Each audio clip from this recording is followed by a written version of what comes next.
I'm Abdul Latif Quadri, or Yomi, Mr. Revolution. It's another edition of my motivational speech titled Rape.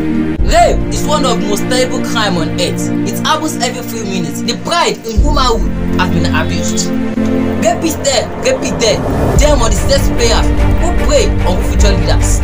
Listen carefully. We are taught not to walk alone in darkness, instead to teach those men not to prey on future leaders. We are taught not to live our dream alone, instead to teach those men not to drug us. We are taught not to put on indecent dresses, instead to taught those men to control themselves and control their mind. All blame, all fault on we women. Are we slaves? Are we animals? No. I repeat again. Why? Why all fault on we women?